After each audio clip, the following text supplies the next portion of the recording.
Good morning, everyone. It's Birdie here, the recycled hippie chick. Happy Wednesday. Here I am once again, burning daylight because I have another house to clean today and I don't want to go. So I'll take a sip of my coffee and burn some daylight with you. I was just sitting here watching Moss Cottage, Helen, and I was working in my mushroom journal while I visited with her. And I thought, well, I'll just tell you guys what I do as I do it, because I'll tell you the meaning to my madness, because that way, if any of you are mad like me, you'll find some meaning in it. You guys started this with me a while back, my mushroom-shaped journal, and I got this first page done, which I just adore. I am falling in love with a glue book. And as I go through pictures and find things laying around, like this woman, I thought she was just precious. And I thought I could see her sitting in a cottage garden having her tea. And so as I was finding cute little, garden-y pictures, I was pulling them out and I stick them in the page so that when I decide to go work in my book, I will have a jumping off point. Like today I ran across these. A little quote from Mr. Rogers. I found this was a card in my mom's stuff from years and years ago, and I'm trying to use some of the memorabilia from my parents so it doesn't just sit in a box and go to waste. So I thought I could cut this out. I also thought this was a magazine page, and I thought these pictures, you can't really see, they're very faint colors, but I thought they went well with this picture. And these old-fashioned looked like they went with the old-fashioned buildings. So see, I just take stuff and just stick it in my book so that later I've got a jumping off point. I did this while I was listening to Miss Moss today. I'm just gluing and I'm loving it. It's different than working in a junk journal. Glue books are different. So I'm teaching myself how to glue book, and I'm really enjoying it. So I just wanted to share that with you before I stuck it away. I also ran across I told you guys about my nameplates for the horses at our old house, and I don't know that I actually showed them to you. I'll say it again in case somebody's watching that didn't see that video. 50 years ago, I lived in Illinois. I was 10, so it was more than 50 years ago, because by the age of 10 I lived in Branson. It doesn't matter, whatever age. I was very small. We had horses. We had over 12 horses at one time, and my dad had made these nameplates for them and put over their stalls in the barn. We had a very large barn with a huge hay loft, and it was beautiful. It was heaven for me. My dad had rigged a zip line from the top of the barn, the hayloft door, down to a mattress wrapped around a tree. And so anyway, my dad was wonderful at helping me be a kid.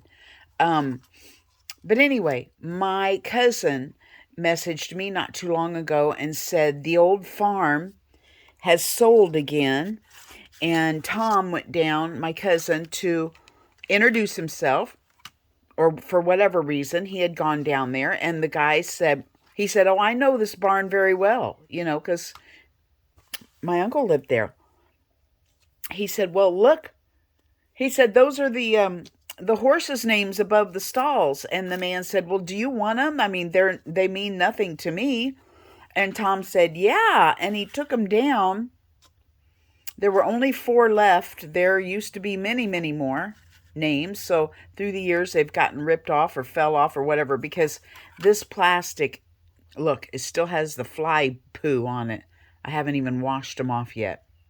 This plastic is so brittle and fragile that I'm sure the weather and the years have made them fall off. But these 4 were left, and he asked me if I wanted them. Oh my gosh, you know the emotions that brought back, and the memories and the feelings. And so I'm going to take these 4 and put them in a frame with each horse's picture above it and hang it on my wall in the house. So anyway, I told you guys I'd show them to you when they came in the mail, and I sat them aside in a to-do box, and never showed you. So there are those.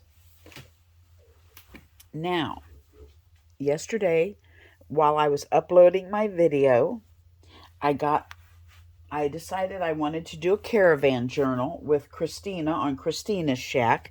So I got my book out that I wanted to do it in, and I started. Couldn't video it because, my other video was downloading. But this is the cover that I came up with for my Vintage Caravan book. This is the back. And any of you that have watched my videos probably have seen my video of my itty bitty, my little camper. And you've heard me gab, so you know we now also have a school bus for when my husband goes with me. So I'm going to join along with Christina's Shack. Mine's different. Go check hers out. Hers is absolutely adorable. Mine is going to be more glue book style. Hers is art journal style. Hers is shaped like a mini caravan. It's absolutely precious. I just ran across this book of, they send you this idea book with my gelatos showing things you can do with it. It's got 10 pages, and then, of course, 10 pages folded in half would be 20 times 2 would be 40. So this will have 40 workable surfaces, and I thought I would just work on this with you as my caravan journal. So if any of you are interested in that, jump over to Christina's Shack and see what she's doing. It's absolutely adorable. Now, see how shiny this is? Ugh, almost gives me goosebumps. I can't stand shine. I just can't stand it. I'm just a grungy girl, and I just don't like anything shiny. I don't like shiny jewelry. I don't like bling bling jewelry. Nothing. But I'm going to sand this off, not because I don't like shine, but because I need a tooth for my glue to stick to. So I'm just sanding it a tiny bit. I did to the front cover too. It's only the covers that are like this. The inside pages are kind of magazine-y. There we go. Now, see, we are ready. Ready to rock and roll. Okay, so you guys, I was going to tell you a story. I got to get my, I actually have a folder entitled Camping. So all I have to do is work from my folder full of stuff that I have accumulated over the years. I had asked you guys if I had told you about my getting knocked in the head, and you guys said no, I had not told you that story. So I'll tell you my little story. It'll be quick. It's no big deal. But it has led up to kind of me being nervous yesterday, so I'll just tell you the whole big story. Not last weekend, the weekend before, because last weekend, which was just a couple days ago, my friend Tracy was here. So it had to be the weekend before that. My husband, I got rid of the goats and everything, and I decided I'm going to take the fence down, because if I keep that fence up and somebody comes along with a little donkey or something and says, "Oh, can you take my donkey?" Well, I'm going to take it. So if I take the fence down in the pasture,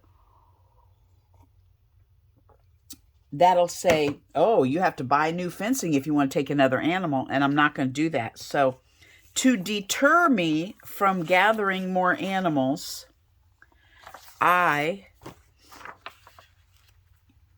started taking the fence down. Listen, I just don't have enough room. This is a stinking harvest table like that Walton's had, and I have no room on this table. Oh, crazy girl. Okay. Anyway, so we're out there with the tractor, and we're taking the fence down.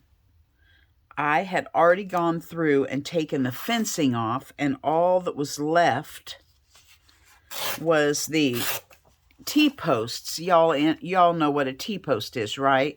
It's got a T at the top. It's just a long skinny metal and a long skinny metal.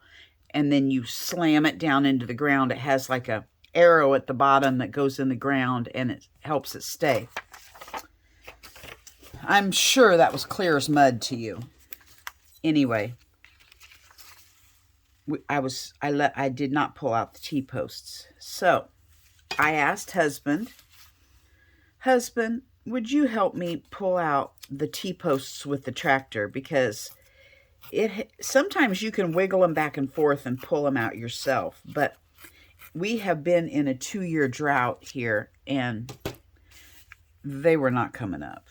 Not coming up. So I had asked husband if he would help me. So he took his tractor out there, and I had a log chain. And what I was doing was I'd hook the log chain onto the bucket of the tractor, and then I would wrap the other end of the log chain close as I could to around the T-post, and I would hold the end of the log chain while he lifted the bucket, and it would grab onto the post and pull it out. So, listen, I've done this a bajillion times. You know, I grew up on a farm, and I have done this a bajillion times with my dad. I mean, he probably had me pulling T-posts at 10. I don't know. Anyway, we could not get it out. It was lifting the front end of his tractor up off the ground. It was so dry in the ground, we could not pull it out with the tractor. So he was taking the tractor bucket and bending the T-post back and forth because, you know, if you wiggle it, it wallers out a hole in the dirt, and then you can pull it out easier. So he was bending it back and forth, and he could not get it out. And all of a sudden, that T-post snapped. I have never in my life, never in all my life of bending T-posts back and forth, pulling them, or even using the tractor, has a T-post ever broke on me. I never seen it. You could hear it snap like a tree branch breaking, and because he was pushing it one way, and what it did was it rubber banded back and hit me in the head, right above the temple on my forehead. The end of that T-post hit me. So it knocked me down, and husband said, "Oh my gosh, put pressure on it with your glove and head to the house. I'll be right there." So I'm like, okay, I did. And I'm thinking all the way back to the house, how come I'm not crying? I mean, I wasn't even crying. It just kind of freaked me out that I could see what emotion I should be having, and it wasn't there. So I got to the house. Husband came in, and he's cleaning me up, and we're trying to get it to stop bleeding, and he boiled it out with peroxide and put this big wad of gauze on it, and we tied a bandana around it to try to get it to quit bleeding. And I just wore the bandana tied tight around my forehead the rest of the weekend because it took until the next day to get it to stop bleeding. But we packed it full of Neosporin. You know, all is good. I went back out and finished cleaning the barn. Because if I can get husband to help me with honey-do lists, you think I'm going to... Shoot, if I would have said I'm going to quit, it may be another month before I can get him to come out and help me again. He's got so many other projects, I practically have to schedule myself in with him. So we went ahead and went out. We did not do any more T-posts because I said, let's wait till it rains when they're easier to pull out. But we did finish cleaning out one side of the barn of all the, hay and manure and all that. This was on Saturday. On Sunday, I'm in the bathtub, and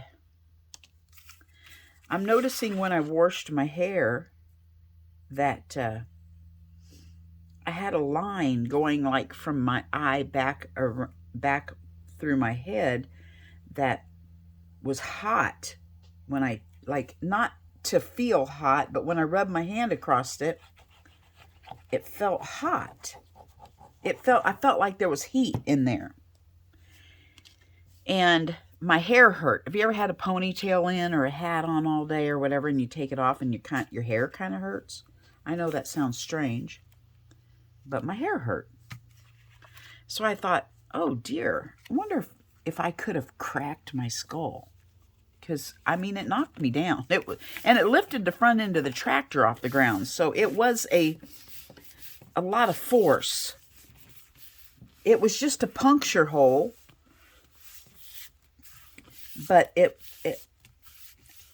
was a lot of force. So I thought, oh my, maybe I should. What's that line I'm feeling go across my head? Maybe I cracked my skull. I don't know. So on Monday morning, because Saturday night I noticed when I went to bed I was lightheaded. Now see, I'm just going through and gluing things right now. I may add little things all around it, okay? I'm just gluing while I gab. So I was lightheaded. So Monday morning I made an appointment to just go get it checked out. And she got me in Tuesday morning. And I went in and I told Terry I had a sobriety test because he and I have been watching,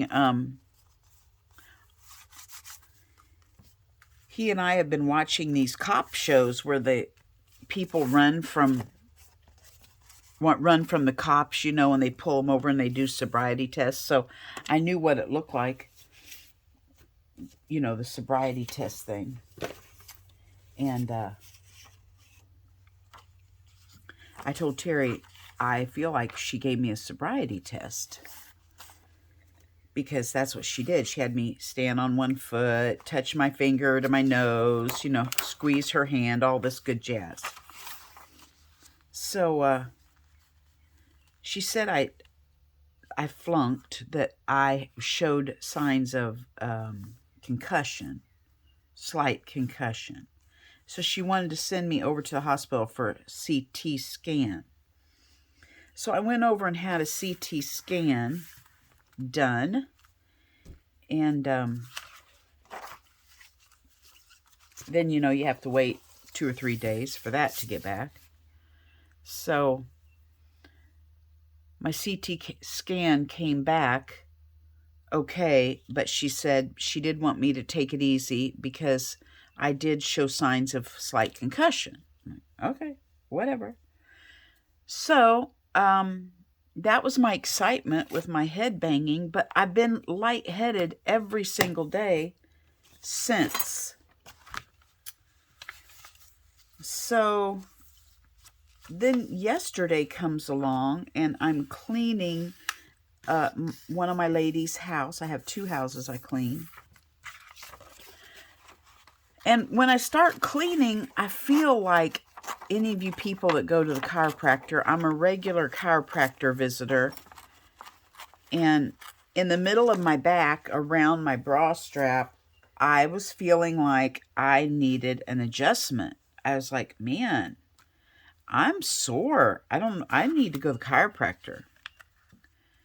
So I went ahead and cleaned her house. And when I was done, I sat down and visit. And when I got up to go get all my stuff loaded up in the car to leave, I started having some chest pains. Like, I don't know, it was weird. I've never had them like that before. So I had some chest pains and it hurt to breathe. And I told her, I said, man, I'm kind of having some chest pains, because she could see me kind of lifting my shoulders up, kind of feeling it, And she said, sit down and let me take your blood pressure. So I sat down. She took my blood pressure. It was 178 over 105. Now, you could ask me what my blood pressure was over and over for the next 20 minutes, and I'll probably give you a different number because I just don't remember the exacts. It was 170 something over 10 something, okay? I'm just making it up 178 because I don't remember. So that made me nervous. Here I'm like, geez, I just turned 60 last week. Now here I am going to have a heart attack or something. I don't know. So I got kind of scared and said, I'm going to go by the doctor's office and have them check it on my way home. Well, by the time I got by the doctor's office, it was closed. So I just came on home. But I'm thinking, you know, I am an overthinker. It's me by nature. I'm thinking, was me feeling like I needed an adjustment? Was that feeling in my back part of this? Is my lightheadedness that I've been having part of this? Because obviously I'm okay from the head whacking ordeal. I mean, my CT scan came back okay. No cracks in my skull, no bruising, no blood in my brain. I don't know. I didn't know if all this had been leading up to my little episode. I don't know. So I continued to take my blood pressure. We took it 3 times at her house before I left. It started going down, but not under it never came down under 155. By the time I got home, it was still 155, but the lower number was not in the hundreds anymore. It was down to 90 something. So it continually came down a little bit. This morning, it was 144 over 86. And then I took my blood pressure medication, and I'm going to check it here in a little bit before I leave, because I am going to go to the chiropractor before I go clean that lady's house. Another lady's house. Because I just want to rule everything out. Like, am I lightheaded? Because when that whacked me, that fence post, maybe it knocked my neck out of adjustment, and I just need to be, you know, adjusted. Was my back out of adjustment? Maybe from the whack and getting knocked down, and it just gave me some chest pains because I need an adjustment. I just want to mark everything off. And when I'm done with this video, I'm calling my cardiologist and making an appointment with her just to rule everything out. So it's never a dull moment at the Misfit Ranch, you guys. It's just not. I don't know. It's like once you start getting old, it's just crap starts happening. So here we go. Bring it on, I guess, right? Anyway.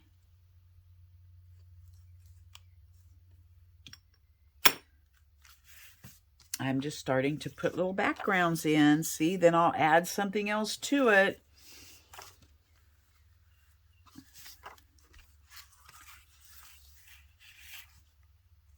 Just adding little things.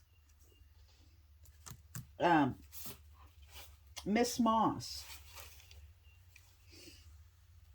I need to help you with your garden. You did a video the other day showing your outside garden stuff. And I was talking to you through the camera going, no, Miss Moss, you have a potato plant. You have a potato plant growing in one of your pots. Some of it was cilantro. You were saying it was parsley or something. I'm like, no, Miss Moss, that's cilantro. Anyway, I want to help you with your garden. So I need to watch your video again and write down all of my... we need to FaceTime each other or something. Anyway, I'm going to change channels from helping Miss Moss with her garden. A while back, Fawn, she was telling me how to do inchies. So I did some inchies. And then uh, Helen, Janet Nash was doing some paper buttons, and then Helen did some paper buttons too. Well, I'm impatient, so I wanted to make paper buttons, but I just drew them on my inchies. So I have some paper buttons, and I'm going to poke hole through them, and I'll sew them here and there in my art journals, but I'm too lazy to cut them out. So these are inchy buttons. Hey, maybe I've started a craze. Maybe everyone will be wanting to do inchy buttons now. Anyway, I wanted to show you my inchy buttons. I don't know why. On with the Caravan journal. Birdie, good grief.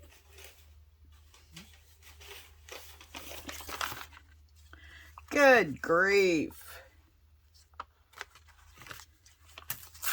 Don't you just love painty paper? I mean, is it not the most handy thing ever? Look, those, you can't get better colors. I mean, look at that. That looks like I painted this to match that. It just is fantabulous. It's funny. Okay, so Miss Moss was talking about, I said her last video, she had, bears up on her hill. Her neighbor a quarter mile down the road has seen them, and I'm like, no, thank you. No bears for me. And then she commented back, you live in Kansas, no tornadoes for me. She was talking about how they had a tornado up there, and she didn't know why she didn't go in the bathroom.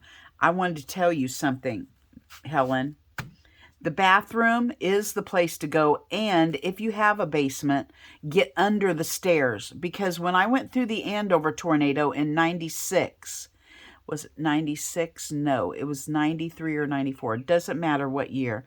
We went through the Andover tornado, and after, I drove a school bus, so I walked through my bus route to make sure none of my kids had been hurt, in which there was nothing standing except bathroom toilets and stairs.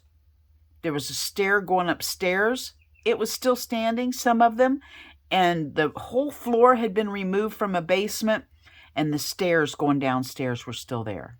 So always get under your stairs, or I'm not kidding you.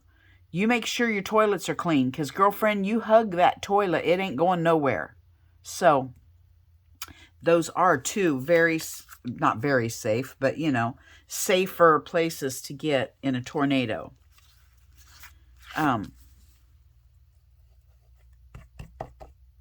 Yeah, I don't like tornadoes either. We have a Frady hole. When we moved to this house, my husband really wanted it because it's next door to a buddy of his who used to be my buddy in high school.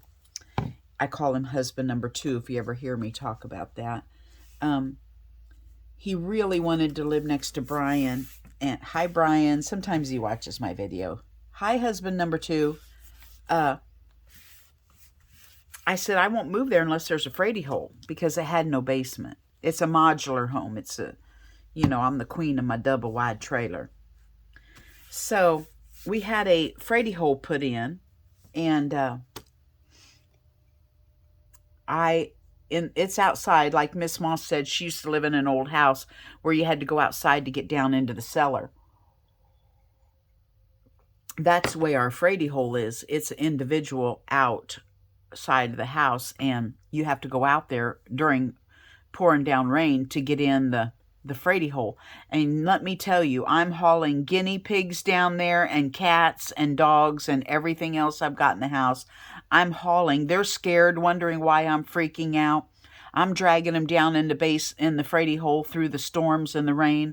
And we sit down there while my husband stands out on the back porch and watches it all happen. So, yeah, that's how crazy it is here on the Misfit Ranch. Anyway, I had to laugh at you, Helen. You said, it's making me cranky when you were talking about YouTube. She said YouTube instead of the algorithms throwing up things you'd be interested in, what they think you're interested in, they throw up this other weird stuff. And you're like, that's not even one I want to watch. You know, and she said it kind of makes her cranky. I thought that was so funny when she said that. Oh dear, I cannot see Miss Moss cranky. And then she goes and puts a bear in her journal in honor of me, because I'm like, I'm not going to live nowhere where there's a bear. She puts a bear in her journal. I'm going, thanks, Helen. She lives in Virginia. My favorite bluegrass group is from West Virginia. Where are they at in West Virginia? I don't remember, but they're called the Steel Wheels. And if y'all like bluegrass, look up the Steel Wheels. Oh my goodness sake. Best ever. They come to our bluegrass festival here in Kansas. Well, they have every year for about 6 years. Look at that. You guys, look at these colors. I am just knocking it out of the park today. These colors match this perfectly. Yes, please. I'm going to cut this off. And I'm going to try to keep that date, 1963, up there off this catalog. Or magazine, whatever you call it.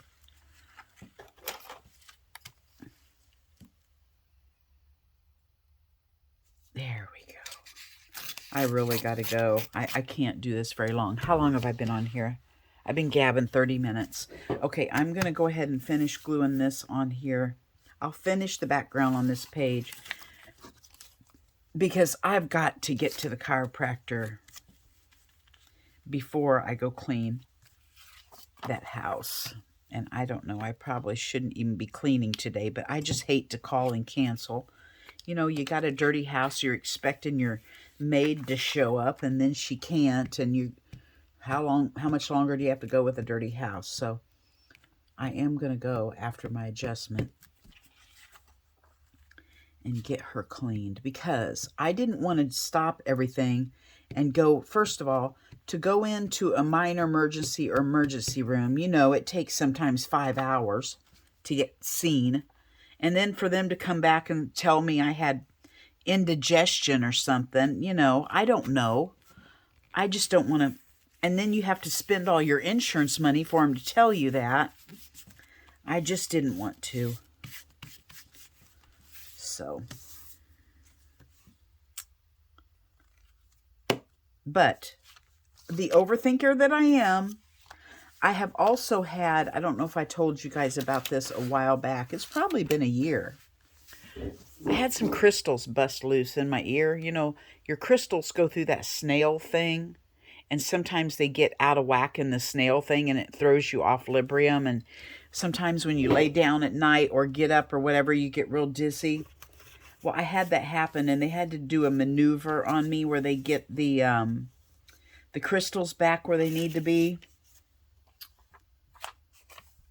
And I had to go through that maneuver last year.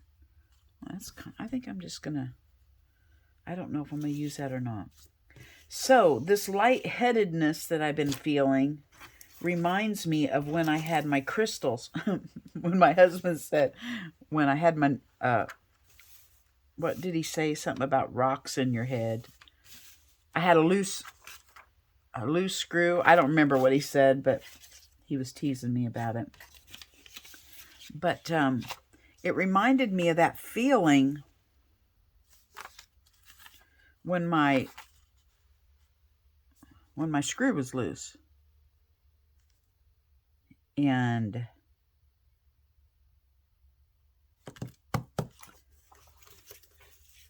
I just wondered if maybe when I got whacked, if my little crystals didn't get jostled. You know, I don't know. I'm an overthinker. I think of all this stuff. Why not? I don't have anything else to do except for diagnose myself. So anyway, it could be in absolutely any one of those things, you know. I just don't know. And I could have had indigestion. Good grief, I had a cheeseburger on my way to clean. Stopped at McDonald's, which is not the cheap place to go anymore. I got a double cheeseburger and a small fry, and it cost me $6 and something. My good grief. I can't even eat cheap. That used to be on the dollar menu. So anyway, I could have had indigestion. Who knows? I've never had it. I've never had that pain before, so I don't know. I don't know that I've ever had indigestion. I don't know. There we go. Okay, so I'm going to call that good. Story time's over, friends. Story time is over. Go check out Christina's shack. Check out her caravan, her vintage caravan journal. It's just so darn cute. And join us. She has another friend who is also doing it with us. What do you do? What do you say, Christina? Would I say it's hashtag vintage caravan journal? I'm not sure what the title is for this collaboration. But anyway, join along with us if you wish, if you like camping. If you don't, like Christina said, do anything and just join along with us, right? Bye-bye from Birdie.